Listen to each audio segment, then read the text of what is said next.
Colleagues and friends,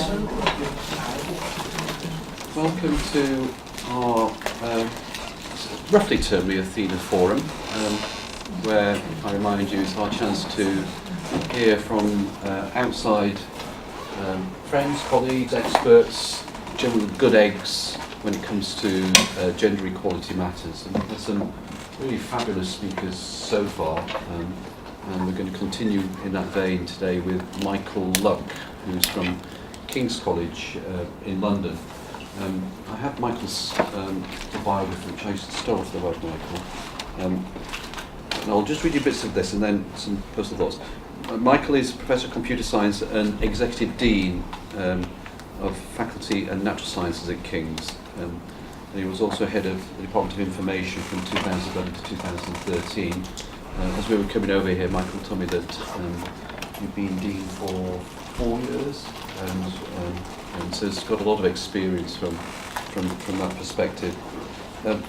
It's important I say the following: Michael is, top-notch academic, 300 articles in all sorts of different areas, 12 books. I managed 2, they're going to kill me. 12, I understand it. Lead author of something called Agent-Linked Roadmaps. I guess that's a bit of fancy software, is that? It's not, it's actually a book document type thing. Okay, I should look that one up, never mind. And if you look him up on Google Scholar's got this H-index which goes into the stratosphere. So he's clearly not lazy and keeping going very well in the academic sphere. But when I visited King's, I think it's twice now, and I go around quite a lot going to equality events. I was struck by one, the institutional's commitment to equality and really wanting to drive Athena SWAN, but two, most importantly, this is why we invited Michael today, his own kind of personal championing of equality matters within the university. And I think it's true to say that King's has certainly the faculty has moved on a very long way under Michael's leadership. And I'm very interested to see what he's got to say about that. So Michael, the floor's for yours. Thank you, Paul. I will just say, this is, I can't move around too much. I'm told I mustn't move around too much, but that is King's, just there, little piece. It's not just London. So let me just say, as I start, I'm talking here now, like, I'm not so much of an expert as Paul suggests, but actually we have a really good team at King's in the faculty, including Lucy, who is our diversity and inclusion coordinator, and Lucy helped me put these slides together. So this is me, and there are some slides at the end that are Lucy's thoughts as adding to some of mine. Really important to say that. So the title is How to Do the Right Thing, and I'll explain why it's how to do the right thing in a moment, because it ties into some of the things that I do in my other life, in my research life, my research career. And I thought I'd start telling you a little bit about King's first. Then I'll tell you a little bit about some of the things that we're doing, some of our activities, and then some of the challenges that we still have, lots of challenges still, and some concluding remarks that highlight some of the issues that we think we still need to address, or things that probably many need to address. So a little bit about us first, just to give some context. And I'll start with me. And I'll start with me because as Paul said, I in many things that we do, I choose to be upfront and visible for this agenda. It's really important that I am. So I'm a professor of computer science. I work in the area of artificial intelligence. I've studied at different places and I've worked at different places. But I am white, middle class, middle-aged male. I'm single and I have no children, right? So I don't have the problems that many of us face. So it's a little odd that I'm standing here now talking to you about some of these issues. But, and this is a big but, I was head of department in 2011. I became head of department in January. And the reason I became head of department was I thought my environment could be made better. I thought I could be happier at work. And so, because I couldn't bring about that change as a regular member of the department, one of the ways in which I could do that was by being head of department. And that's really important to me because the things that we're talking about here, Athena SWAN, the wider equalities agenda, seems to me to be about making the environment good, better, making people happier. And that's certainly part of my motivation. I also did back then a lot of recruitment of staff, and since then there has been an awful lot more recruitment of staff, a lot of whom are junior. And when you bring in lots of junior staff, there's a real danger that sometimes, the junior people, the new people, are the people who will do things. They'll make things happen. They'll commit their energy to the university, and there's a danger that you get this imbalance. Okay, and for me, again, the equalities agenda is not just about women or about minorities. It's about making sure things are fair and straight and transparent for the benefit of all. And that's some of my motivation for doing this. So yes, I am white, middle class, middle-aged, male, single, no children. But I do care about making sure that we have people who are happy because they will do better work. And actually because people are important in everything that we do. So, sorry, that's rather dull, but it means something to me. And I desperately care that if we're bringing people forward, we should support them to be successful. There's another interesting thing. So I gave a talk some years ago now, a brief talk at our International Women's Day, probably in 2014, I think. Didn't know why I was giving a talk, and I had to think, oh my God, what am I going to say? And then I thought something about the work that I had done in my research career about a particular problem in artificial intelligence when you're creating an autonomous agent. Action selection. The problem of action selection is a really important one. It's how to choose the next action that an autonomous agent, a robot, a self-driving car, whatever you want to call it, an autonomous agent should do. And there was a wonderful paper from 1989, in the top corner, just visibly, by someone called Patty Mays or Patty Marsh, who was Belgian, that was called How to Do the Right Thing. It's the problem of action selection. How do you decide what to do next? Okay, and the details aren't particularly relevant, but it struck me as being very relevant to what we were concerned with in the faculty, which was how do we get things to be better? How do we choose what the right actions to take are? It's a question as much as a statement. I don't know that I know the answers, and there's also a question about how, rather than what. It's not just so much what is the right thing to do, although that's clearly important, but it's how we go about doing some of these things. So, for me, it's really helpful to have this connection to what I do in my research career, because it makes it much more meaningful, not just to me, but also to the people that I sometimes speak to about this. But it is crucial to what I believe is important for my department and my faculty. And I choose to talk about it as my department and my faculty, because, again, there's a much stronger sense of ownership. It is mine in the sense that I care deeply about what we do. But because I am the single, white, middle-class, middle-aged man with no children, I'm sort of an odd person to be here. These people do a lot of the work. I can't claim so much credit for lots of different things. So Lucy, I mentioned, is our diversity and inclusion coordinator. Rosie is our director of administration. She's my professional services counterpart. And Elizabeth Black is the diversity lead for informatics, the Department of Informatics, but was previously the faculty's equality and diversity champion.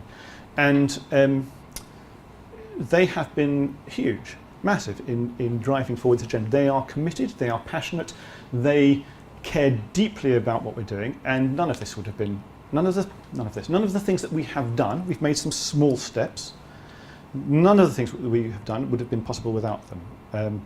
We have more people, but they are crucially important. The last thing that I just want to say about people, I'm not going to list everyone, although there are lots of people worth mentioning, is at any point in time when I look at where we are, I think I'm unhappy, I'm not satisfied, I can see problems. I want more things to happen than are happening now. And that's bad. But if I look back and think about where we were, we're in a very different place. There are lots and lots, an increasing number of people who are pushing forward our agenda. Unnamed champions, champions with a small c, among staff and among students. And I'll just say one last thing. Sorry, I always say this one last thing. Elizabeth Black, the diversity lead, formerly faculty equality and diversity champion, she took the burden of the work to get us our faculty Athena SWAN bronze. She was the person who shouldered the burden.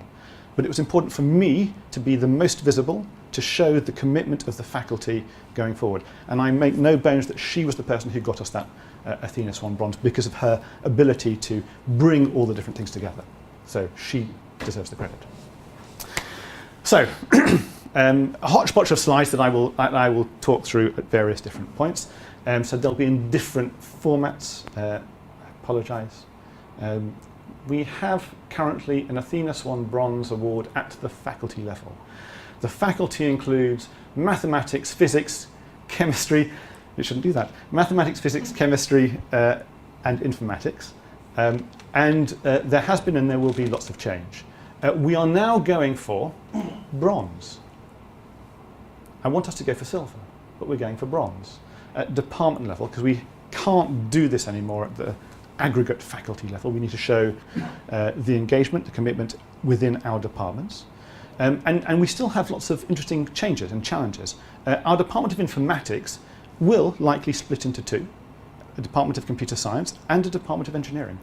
And so we need to think about the implications of that going forward. So if there's organisational change, it's really important that you pay some attention to it. We're anticipating that change as we think about the application that we're making at the moment. In chemistry, which is a relatively new department, we don't have enough data, and the department itself has largely been in startup mode to be able to cope with the demands of going forward with an Athena SWAN submission today. So we're still in different stages of readiness across the faculty. So this is us, or at least it was us a couple of years ago.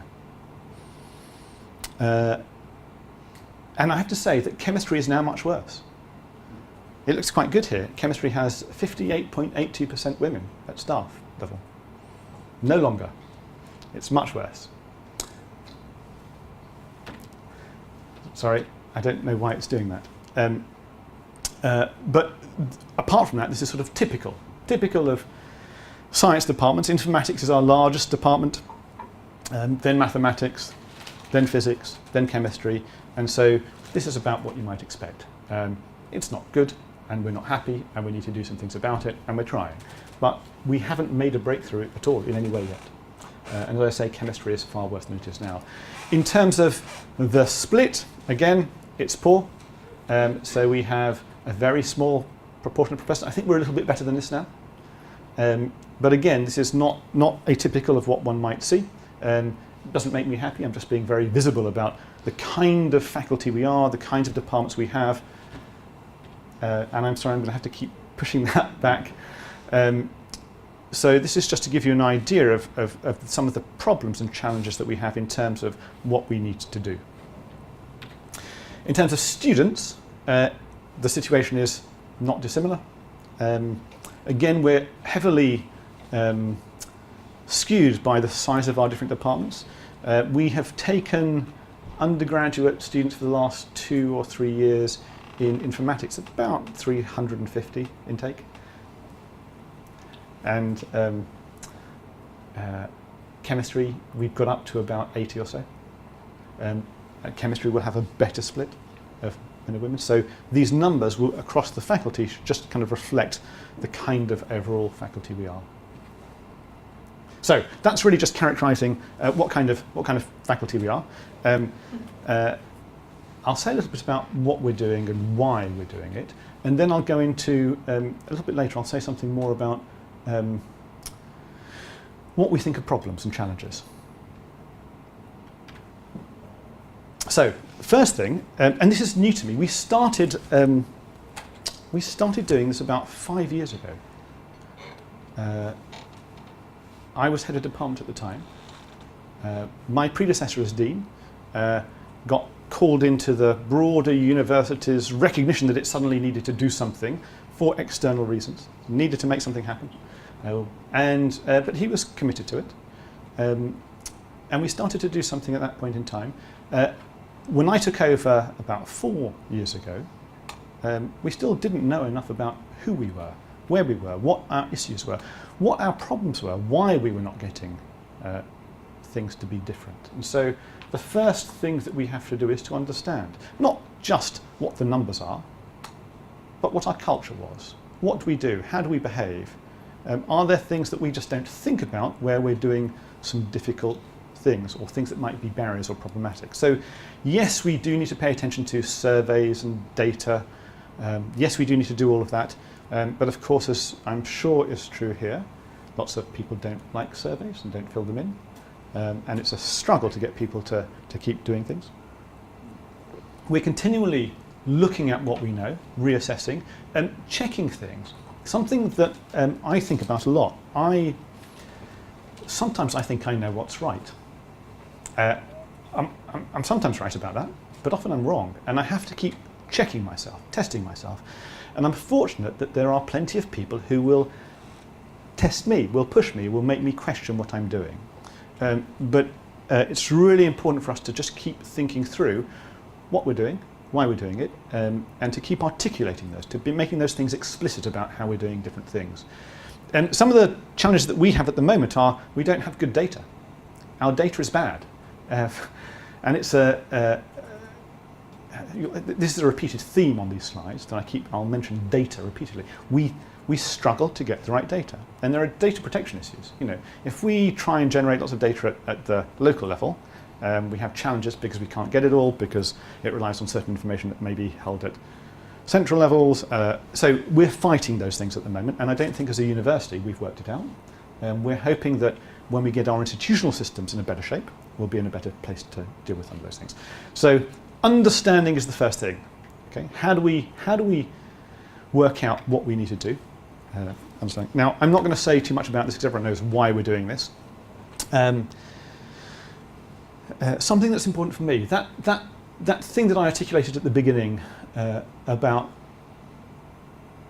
how to do the right thing, about tying that to my research. I've developed a little, I don't know how to say it. I keep using this particular phrase because there are lots of reasons why we need to be doing this. And sometimes I have to use these reasons to talk to some across the faculty to explain why this is important. If we don't get this right, REF will suffer. We need to show that our environment is the right environment. And that's sometimes a helpful argument to use for people who do not care, do not understand what the gender is. But ignoring any of those instrumental issues, it's the right thing to do. So how to do the right thing is a really important motif, if you like, for me. More widely, yes, we might be doing this for all sorts of reasons. We might be doing this because those above us tell us we have to do it. We might be doing it because we need it for various submissions of different things. Yes, we might be doing it, but it has to be done because it is the right thing for us to be doing. Locally within our faculty, we have an Equality and Diversity Committee. And we thought about this some years back. We did not want a self-assessment team in the faculty because we wanted it to be not specifically tied to an Athena SWAN agenda, which was about getting a label. We wanted it to be broader than that. We wanted to be thinking about this in more general terms rather than for the specific needs of Athena SWAN. But we do have self-assessment teams at the department level. Okay? And we've had to move that out since we moved from the faculty award to the thinking about the department awards. So again, it's part of a really crucial narrative for us about what we're doing and why we're doing it, and how we're thinking about what needs to happen going forward. So what do we want? And I'm not sure I know what this means, but we want to have the right balance. I showed you the numbers earlier. We are unbalanced. We are not doing the right thing at the moment, and we want to change that. I don't know what the right balance should be. Ideally, one might say it should be 50-50, but there are all sorts of issues in the environment that might mean that that's not an obvious thing to get to immediately. Certainly, we can't make it happen overnight. We have lots of work to do. And it's work not just within the university, not just within the faculty, but it's work more widely across a whole range of areas, including outreach. What we can do, even though we can't solve this problem, what we can do is to make these things explicit. We can talk about them. We can raise awareness within our people, our staff, our students, because then we start to change things. And when I talk about thinking back to where we were some years ago, it's that we are different in how we address these things. We are different in how we think about these things. Not everyone and not everywhere, but we have made a small difference in some of these things. And we want to break down some barriers to the progression of women. And importantly, we want to break down some perceived barriers. Sometimes people perceive there are challenges and problems when I am not clear in my mind that there are. So we need to be, sorry. So it's also about making people understand, helping people to understand that we will support them to progress. We will support them to succeed. We will not allow things to get in their way as best we can make that happen. So changing attitudes, or at least making them explicit if we cannot change them, is important for us. We are not giving preference to women. Some years ago, we had a campaign for science and engineering event at King's. And there was a discussion about women in science and engineering. It was fantastic, and we had a new chemistry department, and I was asked to say something about how we were making that work well with a high proportion of women. And it got followed up by, I think it was Research Fortnight. I got asked to do an interview, and I did an interview, and I used some language in that interview that was, at least I think I used it, because it was certainly quoted. It said that we were targeting women in general in the faculty. We're targeting. What does that mean, targeting? Targeting women. We are trying to use mailing lists that reach out to women. We want to get more applications. We want to make this more visible. So in that sense, we are. But we are not changing our criteria. We're not discriminating. We're not seeking to do anything different. We want the best people, but we want to make sure we are not overlooking the best people when they are women, and so we're trying to bring in more applicants. But that was interesting because it turned out that a couple of people were quite upset at the suggestion that we were treating people differently. And I got some quite strong responses to that. And I spoke to them and explained what we were doing, why we were doing it, how we were doing it, that we were not discriminating in any way. And all we were seeking to do was to make sure that what we do is right and fair and supportive. That's still a struggle. I don't know if I'm getting that language right. I don't know if I'm doing the right thing. I'm clear in my mind about what we're doing, but it's something that's really important to get right and to make sure that people understand appropriately. How will we be structured? Well, we have, as I said, we have a faculty Equality and Diversity Committee. We have all the usual things, and we've used working groups at various times to go and do things to explore different aspects of what we do. Support for postdocs or research students, to look at how we do recruitment. They've not always been successful. Some have been better than others. Some have not really driven things forward. We now have department SATs. We have central support from the university. We have King's is divided into two pieces. We have health and we have arts and sciences. And so we have had diversity and inclusion officers at the arts and sciences level who've been very supportive. We also have a central team who are very supportive. But whatever support you have, centrally, locally, whatever it might be, the crucial thing that you need to have, that we need to have, is buy-in, commitment, passion from the senior people. The heads of departments and the senior staff members need to show their commitment to doing this. Otherwise, those who are not already committed, who already understand, who already get it, will not engage, will not think about it, will not do things. And that's sometimes challenging in parts, because not all of the senior staff at King's, in my faculty, understand or are committed or are prepared to make an effort or will pursue this.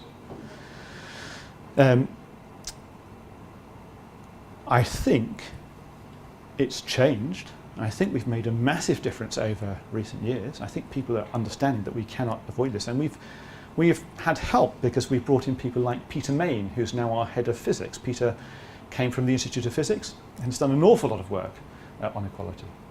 And he's a real voice for the cause, so to speak, a real force for good. And so when you start to get a critical mass, it does make a difference. People do start to understand. But there's still work to do. Crucially, we make sure that anything that is done is reported to our faculty executive board at the highest level. We have a standing item on our monthly executive board on Equality University. We make sure that it is reported on at departmental staff meetings, and we have a newsletter. So we're trying to make sure it is seen and visible across our faculty. Okay, I'm not going to dwell on this. I'm imagining that these are all the things that you do, so I'm going to skip forward to past lots of things, and I'll pick one or two things out that I think are kind of interesting. One thing that we did in the faculty that we were not required to do was to insist that anyone who was involved in recruitment, any kind of involvement in recruitment, not just sitting on an interview panel, had to have done unconscious bias training. That requirement is now kind of broad. We want everyone to do this, but I'm proud of this, right? We were early. We did that. We thought it's obvious. It should happen. It's not enough. We need to keep doing this. You can't just do it once and then forget about it and never go back. So we need to think about the ways in which we pay attention to that. Some other things that we do around career support, not specifically addressing, the headline issues, but the broader issues, trying to allow people, to help people take on senior roles. Committee chair training, we've introduced that. We could argue that's got nothing to do with Athena SWAN, and in some sense it has nothing to do with Athena. It's about getting things right, helping people, supporting people, and yet it is exactly the right kind of thing to be doing to help people progress, to help people take on senior roles and be successful in them. And we've had a really good response for that. Okay, I'm not going to say more about that. I'll say more in a bit. Things that we need to do, things that we have been doing, things that I'm not satisfied with. Workload allocation is a high priority for us. In some parts of the faculty, it's brilliant. Absolutely clear, transparent, explicit, really good workload models and allocations. In some, it's rather more murky. And so we are still working on that in some parts of the faculty. There is no malicious intent, but it takes a lot of effort for people to kind of push things into the right places. So there's still work to be done there. I'm not going to talk about all these things, except that, what will I say? Profile raising. I'll say a moment of something about profile raising.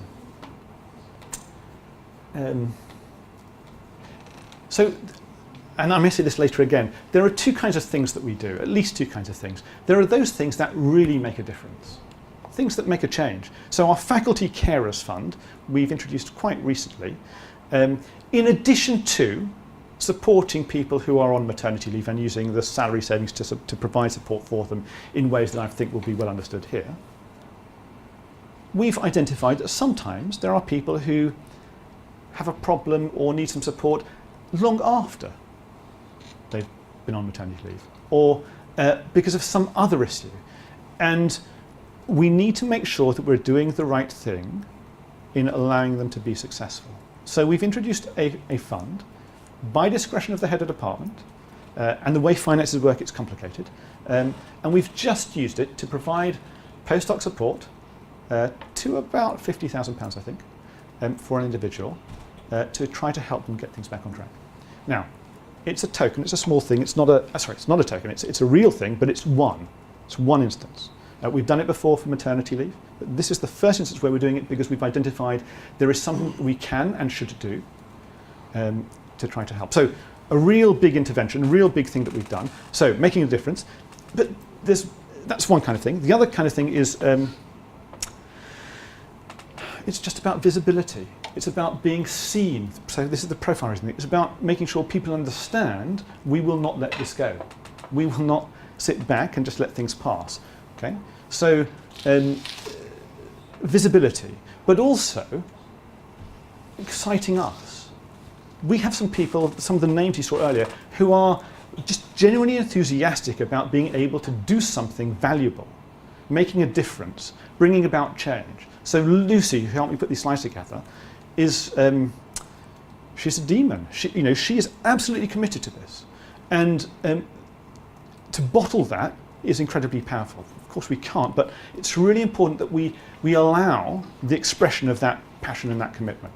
And some things that may not make a real difference, like supporting an academic to be able to do things that they can, to be successful in ways that they couldn't, are great, but we also need to make sure we have other things where we just keep that energy flowing, because that is a real force for good as well.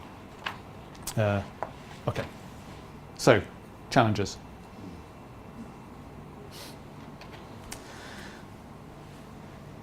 So here are some difficult things. Some senior staff, including some women, don't seem to believe in the value of Athena SWAN as a catalyst for meaningful change. They want change, but they don't believe Athena SWAN will do it. And that's sometimes hard, it's sometimes difficult, it's sometimes distressing. So there's sometimes a lack of engagement. There's sometimes a lack of engagement of others. We have people, heads of departments, we have senior staff, we have people who are engaged in the agenda, who sometimes just, or should be, who don't pull others forward, who don't help us make things work well. And there are sometimes people who say things like, I didn't need this, and I've been successful, and sometimes that's not too helpful. Of course people can be successful, and we should celebrate that, but we need to be aware of where there may be difficulties and challenges. I've talked about data, so I'm not going to, I might talk again about data, but data is always a challenge. In some departments, and this is really interesting, the message still isn't out there that this is not about the person who is leading the effort doing the work. In some departments, the message isn't out there that everyone needs to be committed to this. Everyone needs to engage. So it's not for Bob to go and do what Bob needs to do to make things work or to get an Athena SWAN award. It's about the department. It's hard when departments are insular, when they're generally not engaged, not just about Athena SWAN, but about other things. And so we have to help support them. So one of my tasks is to make sure people understand my position on this, that it is not acceptable for departments and for people within them to avoid engaging with this agenda. We still have low staff numbers, and that's disappointing. We recently had an internal search consultant help us try to recruit senior staff, and we, with the specific brief that we wanted to make sure we were not narrow in our search. We wanted a diverse list of candidates, and we longlisted, and we had some women. It's a discipline that's typically very male-dominated, and they've dropped off as we're moving forward into the shorter list. They've found other positions, so they've been in demand, and we haven't been able to make progress with that, and that's hard. We won't stop, but it's just an interesting issue for us.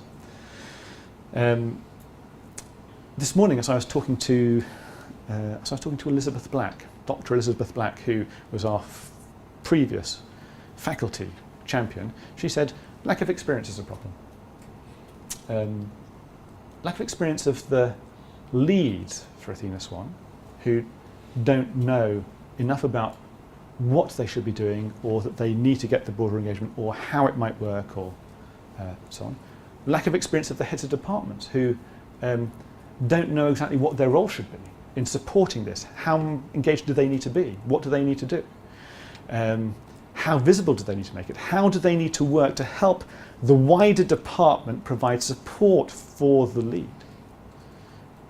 Lack of experience centrally. We have a new team at King's centrally, and certainly when some of them started, they didn't have enough experience in how they might provide support. And so, some institutional memory of how to do things, how to support things is really helpful.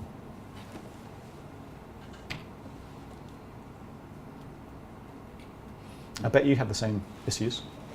Lots of people don't engage, don't attend events, don't contribute to a discussion, misinterpret things, or say it's the job of someone else. It's the job of the E&D committee, or the lead for diversity, or the head of department, or the university should be doing this, not me. And while everyone has a different opinion about what to do, we often get the same people contributing, the same people involved. Okay, and that's a problem because it means we have the same views. We don't have different views. We need a broader conversation, and we're not always able to do that adequately. And I won't talk about the rest. Okay, so interesting question. When you do not have the lead for equality, diversity, being the head of department, or being the most senior person, there's a question about what authority there is. What authority does someone who's leading the activity, what authority do they have to do things, to change things, to work things? What can they do? Can they spend money? Can they tell people what to do? Can they change procedures and processes and policies and things like that? Sometimes they just don't know. For me, crucially, and we have fantastic heads of department, but crucially, it needs to be seen by the lead, by the head of department, by the whole department, that there is a commitment to doing things, and it needs to be aligned so that people are clear that if there is something that needs to be done, it will absolutely be supported by the head of department, and more resources will be found to make it happen. Now that works when you have engagement from the whole department, because the whole department will understand why it should be so. But that's an interesting question that has come up, especially from the leads who may feel they don't have the authority to be able to make changes. For me, I've said this already, but I will say it again. When I see junior people carrying too much load, it makes me unhappy. I don't think we're doing our jobs. I don't think I'm doing my job. King's, a university, can only be successful if we bring people through to succeed, if we allow them to do so. And if we're not allowing that to happen because we're overburdening some people, because we're not having fair workloads, because of all sorts of things, we're not supporting them adequately, I'm unhappy. I don't feel I can walk down the corridor with my head held high, feeling that I've done the right thing. And this is a very personal thing. You know, when you're a head of department or a dean or in any senior role, you have to have lots of difficult conversations. You have to say no to some people, you have to say yes to some people. When I do that, it's hard. Those conversations are difficult sometimes. I can do that if I feel, at every point, I can walk down the corridor saying, whatever I've done, I believe that I've been doing the right thing. And if I'm not supporting people to succeed, it's a problem for me. And so for me, this is crucial. This is the thing that I feel incredibly strongly about. It's about doing the right thing, supporting early career researchers, supporting people, not women, people, in career progression, providing guidance, mentoring, a whole range of things. But it's more than just about women. It's also about disability. It's about BME attainment gap. And we at King's, we know we have a problem in our faculty. We're not doing adequately there, so we're doing some work around that. Peter Main is doing some really good work in trying to understand the data and trying to work out what we do. Addressing bullying and harassment. We had in our staff survey at least one person who identified said they were being bullied or harassed.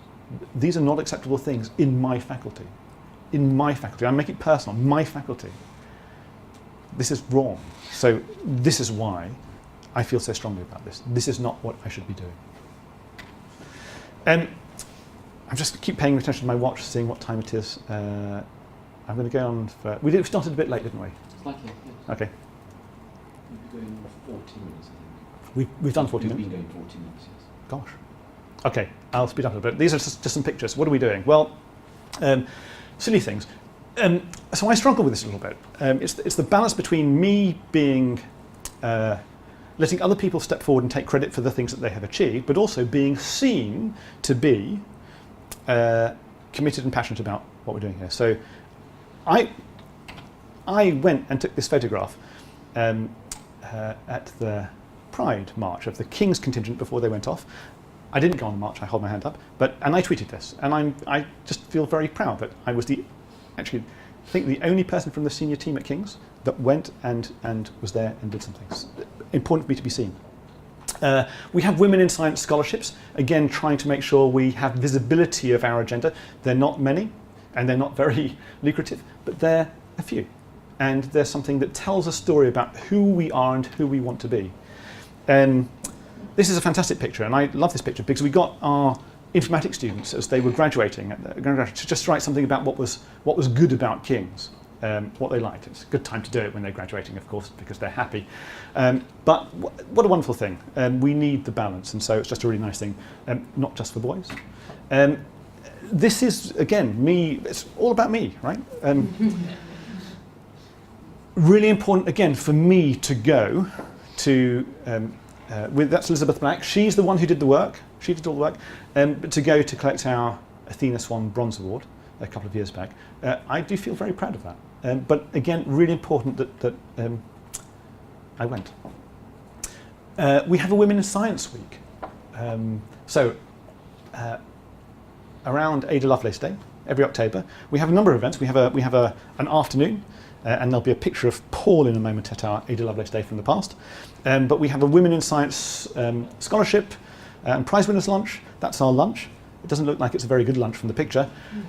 We have films. We have NMS at the movies. We've shown is it Hidden Figures? We've shown the Alan Turing film. We've shown Contact, which was about a female scientist. We've shown lots of different things, and it's about creating different. Crucially, it's because we can get a sense of activity and visibility. It's quite powerful, and actually, I again feel quite proud of that.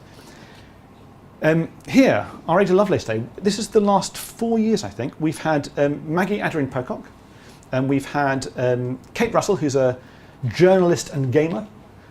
We've had Angela Saini, who's a science writer, a journalist, who wrote a wonderful book that's just come out, and some other chap. Interestingly, and this is really important, the time that Paul came to London to speak at our Ada Lovelace Day, on that day, this happened. We had a number of students who were sufficiently enthused that they decided they wanted to set up student societies in support of the Women in Science agenda. So we have the WISDEM Society, Women in Science, Technology, Engineering, Mathematics, who are very active and dynamic, and it's just fantastic to work with them on doing things. We have the Women in Physics Society, which is also just brilliant that we have these two groups doing things powerfully. We didn't encourage them. We encouraged them, but we didn't invite them to do this. They just did it.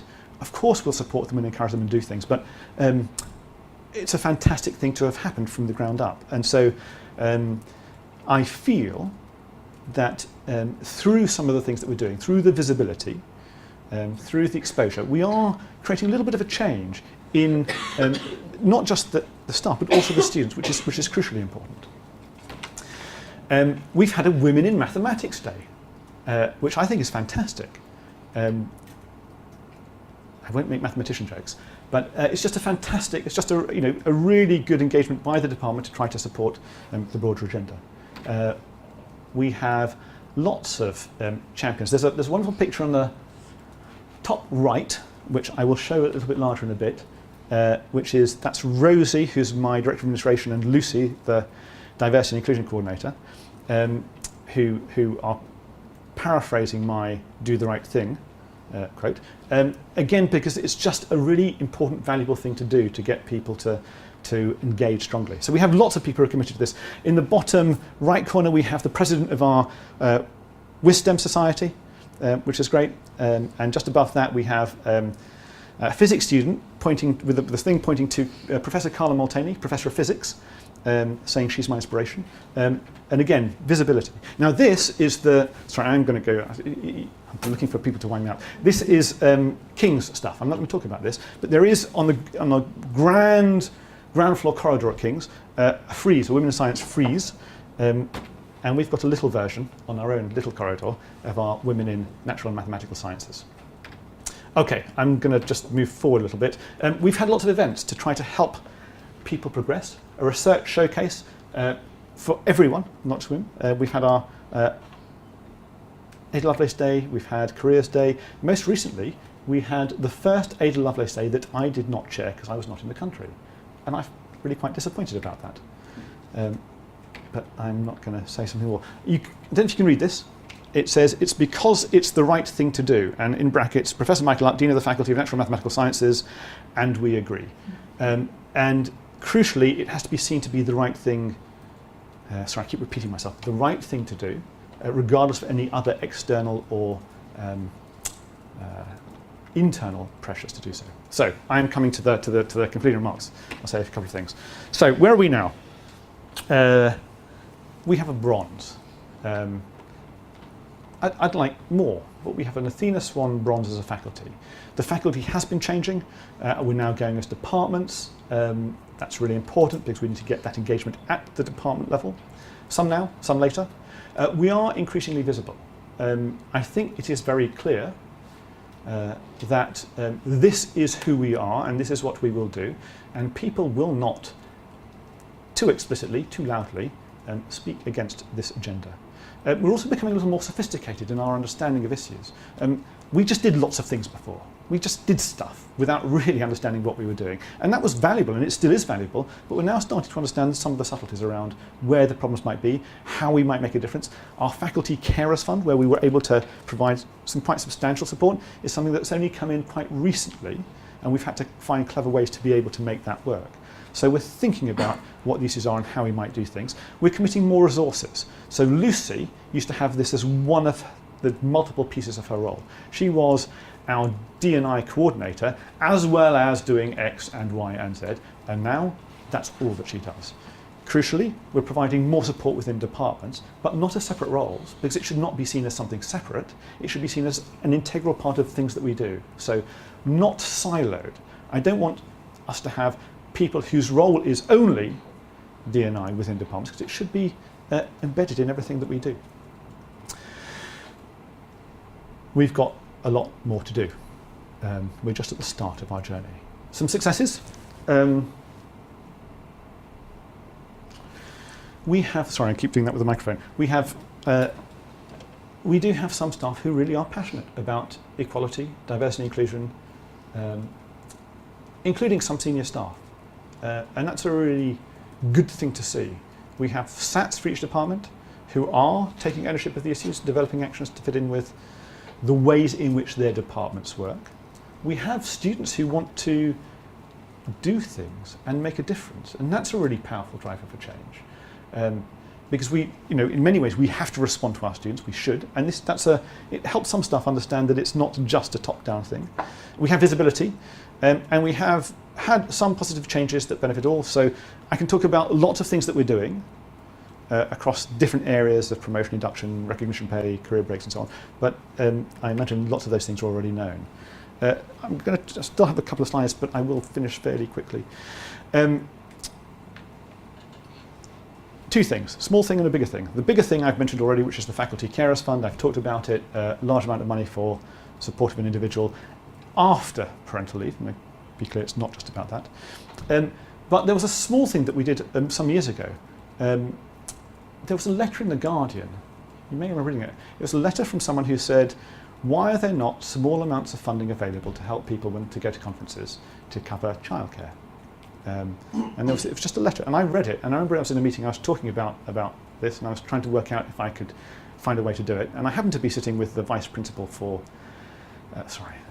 now the provost for Arts and Sciences, and with one of our central D&I coordinators, and we just thought, we'll make it happen. And so I ran it for the university, for a while, for a year or two, and then it got passed to the university to do. It made a small difference to some people, but it made me feel good that I was making a difference and responding to something that had been seen. Crucially, there are things that can be done that don't need a huge amount of effort, that don't need a significant. I mean, this was a small amount of funding, but it made a difference to those people who and we never, exhausted all the funding that we had available. So. Small thing, but really important thing. Okay, I've got probably 4 slides left. Okay, and these may be the most significant, and I will just say what's important. This is from Lucy Ward, our diversity and inclusion coordinator, who helped me with the slides. So Lucy says, you need support from the head of department, not just lip service, actual support. That's if you're the If you're the lead, or if you're trying to make things happen, you need that head of department behind you, visibly so. Encouragement, discussion, consultation, you need to be empowered to do things. With the self-assessment team, you need to be clear at the start what the members are expected to do. Can't be left to one or two individuals. The lead can't know everything about how the department works or operates, or the university. And this last line came from Elizabeth Black, who is a former Indy champion, informatics lead. And she said, it came from her this morning, she said, sometimes it's just hard to ask people on the team, on the committee, to do more, to do something extra, to be on a working group or to take the lead on something, because you know what they're already doing. They're already doing a lot.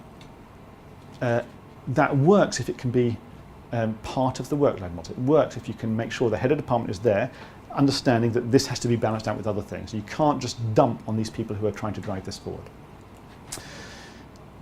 Data. I won't say more about data, but data is always a challenge. Getting it right, understanding it, working out what to do with it.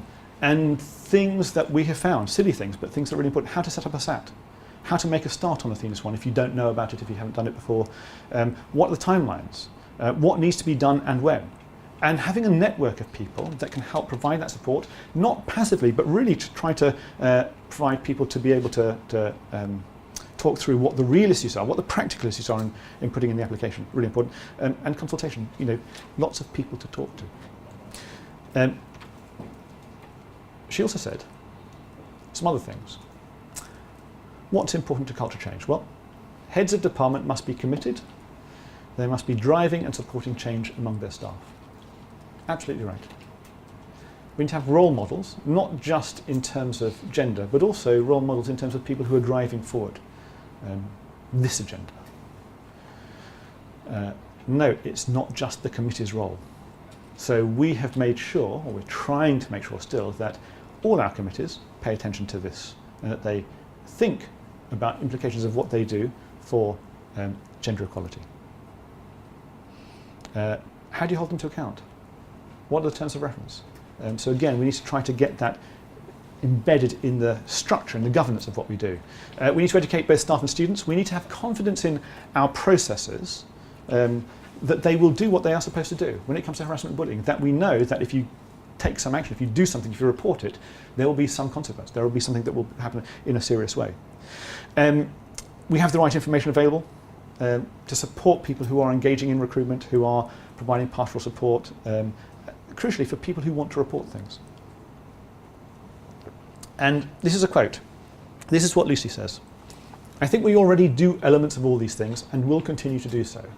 But it can't just be me or you, and I hope she's talking about me there, saying that I do things. I take that as a compliment if she is. And it can't just be the E&D leads or the heads of department. To make a real difference, everyone needs to be involved in these things, and it needs to be continuous in all areas of everything we do. So it's completely obvious, of course, right? But it can't be about Athena SWAN. It can't be about an exercise to do particular. It can't be about giving someone a particular administrative task to go and deliver this. It's got to be everywhere. And Elizabeth Black says this morning, it needs to become a matter of course that diversity and inclusion is central to everything we do. Again, very obvious, but I just wanted to say that for emphasis. You can't change culture if you can turn it off at some points and turn it on at other points. I've got 2 slides, last 2 slides, promise. There's an interesting thing that we've been discussing. It was suggested that there are 3 kinds of people. Those who get it, want to be involved, want to make change, want to support others. Hopefully they're the SAT leads, the heads of departments, and a good number of staff across the faculty. And we have a lot of that going on. But we also have people who understand. They'll engage, but generally passively. They'll do something if they're asked to do it. They are supportive, but they're not visible. And they can make a massive difference. That group is a really fantastic group to engage, because if we can just shift them into being much more visible, much more strong, much more vocal, we have a real strong critical mass across the faculty. The third group, which I thought was the last group, those who believe that Athena SWAN is not helpful to women and that Athena SWAN is just a tick box exercise, and so they have no intention of engaging with it. It's certainly not for me, I can say that. Whether we will bring about real change or not, I don't know. We're trying. We've made some difference. but it's certainly not a tick box exercise for me. There's a fourth type that was pointed out to me this morning. Those who simply don't think there's an issue that we need to be addressing. They believe that women aren't in science and are less likely to be seen in because they're different. And it didn't even occur to me that could be. I have to say sorry. Just doesn't, because it's just. But it's important to say so because that's just upsetting.